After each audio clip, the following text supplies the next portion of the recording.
नमस्कार, स्वागत है आप सभी का एबी स्टार न्यूज में और मैं हूं आपके साथ जुबैर चौधरी। वक्त तो चला आपका राज्य आपकी खबरों का, जहां सबसे पहले बात करेंगे हरियाणा की, जहां पर कांग्रेस की तरफ से जन संदेश यात्रा शुरू की गई। तो हरियाणा में कांग्रेस जन संदेश यात्रा के जरिए सरकार की घेराबंदी कर रही है। इस कड़ी में पार्टी के 3 बड़े नेता रणदीप सुरजेवाला, कुमारी शैलजा और किरण चौधरी रोहतक पहुंची। हरियाणा में सीएम चेहरे को लेकर कुमारी शैलजा ने कहा कि सीएम फेस पर आखिरी फैसला पार्टी आलाकमान लेगा। वहीं सांसदों के निलंबन को लेकर रणदीप सुरजेवाला ने कई सवाल पूछे।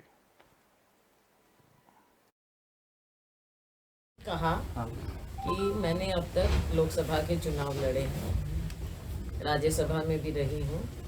हाईकमान ने जो आदेश किया मैंने हमेशा माना और मैं हमेशा कहती हूँ कि जो पार्टी फैसला करती है वही सर्वोपरि होता है। अगर लोकसभा का कहेंगे हाईकमान तो लोकसभा लड़ूंगी, लेकिन क्योंकि अब तक मैंने पार्लियामेंट का किया है, इस बार मेरी व्यक्तिगत इच्छा है कि मैं विधानसभा का चुनाव लड़ूं।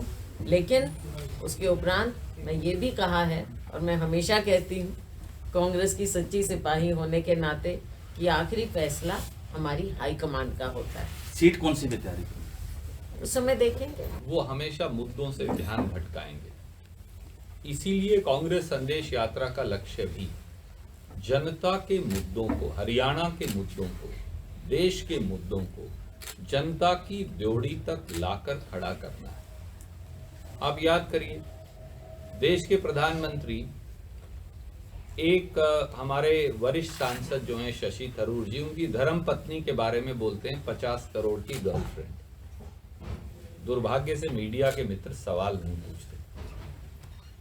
देश के प्रधानमंत्री ये बोलते हैं कि असरदार सरदार प्रधानमंत्री डॉक्टर मनमोहन सिंह जी बाथरूम में छतरी लेकर नहाते थे। क्या मोदी जी का काम लोगों के बाथरूम में ये देखने का है कि वो कैसे नहाते हैं? परंतु दुर्भाग्य से कोई सवाल नहीं पूछता। तो बुलेटिन में बात कुरुक्षेत्र की कर लेते हैं, जहां आम आदमी पार्टी की तरफ से बदलाव यात्रा का आयोजन किया गया। तो आम आदमी पार्टी बदलाव यात्रा के जरिए हरियाणा सरकार की घेराबंदी में जुड़ी हुई है। इस कड़ी में पार्टी की बदलाव यात्रा कुरुक्षेत्र पहुंची। आम आदमी पार्टी के वरिष्ठ नेता चित्रा सरवारा ने बेरोजगारी और भ्रष्टाचार के मुद्दे पर हरियाणा सरकार को घेरा। उन्होंने कहा कि हरियाणा बेरोजगारी और भ्रष्टाचार में नंबर 1 बन चुका है। जैसे पंजाब में आम आदमी पार्टी की सरकार आने के बाद बदलाव हुआ है, वैसे ही हरियाणा में भी आम आदमी पार्टी की सरकार लाकर बदलाव करेगी और हरियाणा को खुशहाल प्रदेश बनाने का काम आम आदमी पार्टी करेगी। उनकी विजन, उनका मिशन और एक सवाल लेके चली है कि क्या हम आज जो हरियाणा है इसके हालातों से खुश हैं। हम बेरोजगारी में नंबर 1 है, क्राइम्स अगेंस्ट वुमेन में नंबर 2 है, रेप रेट में 2 है, मर्डर रेट में हम नंबर 2 पर हैं। आज हमारे यहाँ अपराध यूपी से 2.5% ज़्यादा है। हमारा किसान बदहाल है, उद्योगपति पलायन पे मजबूर है, व्यापारियों के यहाँ गोलियाँ चल रही हैं और धमकियाँ मिल रही हैं उन्हें। तो क्या हम खुश हैं इस हालात से कि हमें बदलना है? और इसी बात को लेकर, और बदलाव कैसा होगा?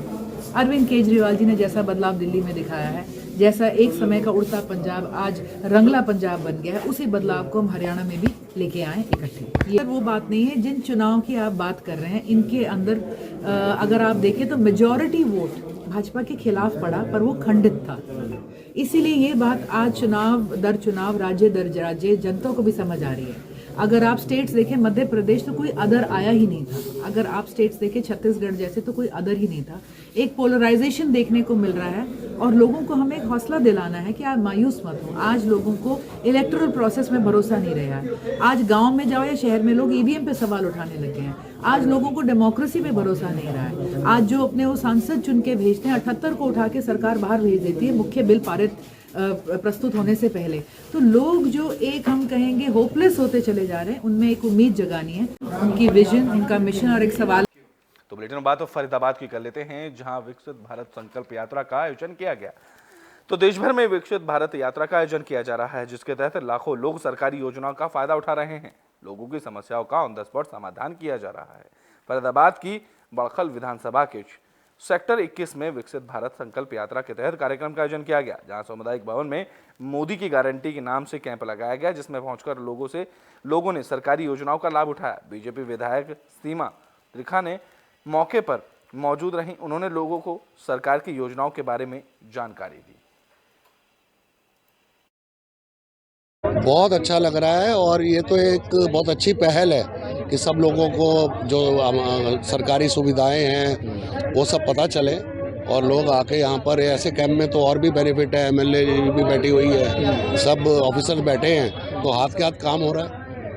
कितना खुश होते हैं जब लोगों के काम हो जाते हैं और घरों के पास चक्कर नहीं काटने पड़ते। आप उनके चेहरे पे देख सकते हैं उनकी खुशी। यहाँ पे डायबिटीज, एचबी और बीपी इस चीज़ की चेक कर रहे हैं लोग। सबसे पहले अपने प्रधानमंत्री नरेंद्र भाई मोदी जी का धन्यवाद करती हूँ और अपने हरियाणा के मुख्यमंत्री आदरणीय मनोहर लाल जी का भी आभार प्रकट करती हूँ कि पहले लोग अधिकारियों के चक्कर काटा करते थे, अब अधिकारी पब्लिक के चक्कर काट रहे हैं। आओ और ठीक कराओ, और इसके लिए निश्चित रूप में समय जनता। तो बुलेटिन में बात कर लेते हैं हरियाणा के रेवाड़ी की, जहां कोरोना को लेकर स्वास्थ्य विभाग अलर्ट मोड पर नजर आ रहा है। बता दें कि देश में कोरोना के नए वेरिएंट JN1 के केस मिले हैं, जिसके बाद स्वास्थ्य विभाग अलर्ट मोड पर नजर आ रहा है। हरियाणा के रेवाड़ी में भले ही नए वेरिएंट का कोई भी केस सामने नहीं आया, लेकिन स्वास्थ्य विभाग ने कोरोना को लेकर कमर कस ली है। नागरिक अस्पताल में पहले से ही तैयारियां पूरी कर ली गई हैं। रेवाड़ी नागरिक अस्पताल के PMO डॉक्टर अशोक कुमार ने बताया कि नागरिक अस्पताल में 200 बेड की व्यवस्था है। मेडिकल और पैरामेडिकल स्टाफ के साथ दवाएं और बाकी संसाधनों की भी कोई कमी अस्पताल में नहीं है। ऑक्सीजन के 1500 ml प्रति मिनट वाले 3 प्लांट और ICU भी रनिंग में है।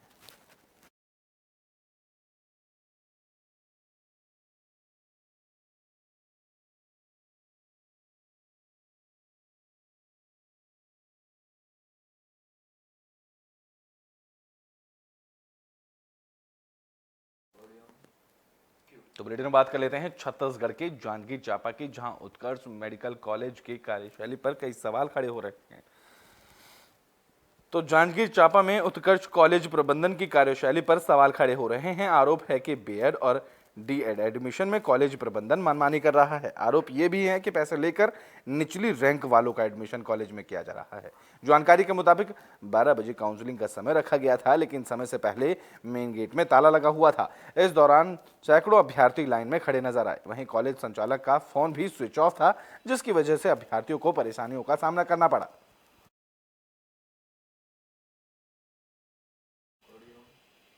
तो बुलेटिन में बात कुरुक्षेत्र की कर लेते हैं, जहां इंटरनेशनल गीता महोत्सव का आयोजन किया गया। तो कुरुक्षेत्र में इंटरनेशनल गीता महोत्सव का आयोजन किया गया, जिसमें बड़ी संख्या में स्कूली बच्चे पहुंचे। इस दौरान बच्चों ने गीता महोत्सव के माहौल को ज्ञानवर्धक बताया। वहीं प्रिंसिपल ने कहा कि यहां पहुंचकर स्कूली बच्चों को हरियाणवी संस्कृति से रूबरू होने का मौका मिल रहा है। इस दौरान महाभारत से जुड़े पैनोरामा और श्री कृष्ण संग्रहालय भी देखा गया। हमें यहाँ पर आकर बहुत अच्छा लगा। यहाँ का जो कल्चर है वो भी बहुत अच्छा है।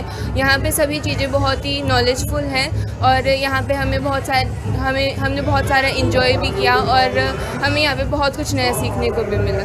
हम यहाँ गीता जयंती पे देखने के लिए आए और बच्चों को लेके आए हैं। देखिए जैसे जैसे अपना कल्चर है इसको देखने के लिए बच्चों को, आज की जो जनरेशन है इसको बड़ी नीड है इस चीज़ की। और यहाँ गीता उत्सव में सारा महाभारत का कल्चर देखा, पैनोरमा भी दिखाया हमने और बाकी चीज़ें थी जो कृष्ण संग्रहालय था वो भी दिखाया। लेकिन यहाँ इतनी स्टॉल्स लगी हुई हैं, इतना कुछ देख। तो कुरुक्षेत्र में इंटरनेशनल गीता महोत्सव की धूम देखने को मिली। इस दौरान इंटरनेशनल गीता महोत्सव में कई स्टॉल लगाए गए थे।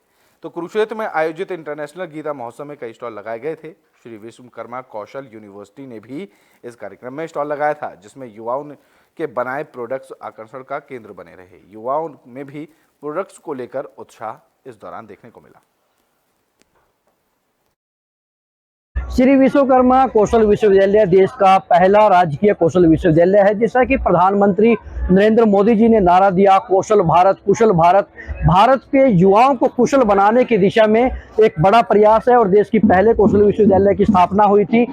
ये विश्वविद्यालय की प्रदर्शनी है। यहाँ पर जो विद्यार्थियों के प्रोजेक्ट्स हैं वो यहाँ पर प्रदर्शित किए गए। इसके अलावा जो 42 प्रोग्राम चलते हैं अलग अलग, वो यहाँ पर विद्यार्थियों को बताया जा रहा है, युवाओं को, स्टूडेंट्स जो आने वाले यहाँ एग्जीबिशन में देखने वाले हैं, कि वो अपना करियर का चयन किस तरह से करें, क्योंकि प्रधानमंत्री नरेंद्र मोदी।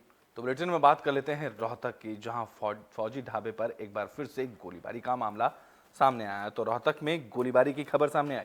NH9 पर चुलियाना मोड़ के पास फौजी ढाबे में 3 बदमाशों ने फायरिंग की। बता दें कि ढाबे के मालिक की साल 2011 में गोली मारकर हत्या कर दी गई थी। जानकारी के मुताबिक जिस शख्स पर हत्या का आरोप लगा था, उसी के बेटे ने साथियों के साथ मिलकर इस बार फायरिंग की।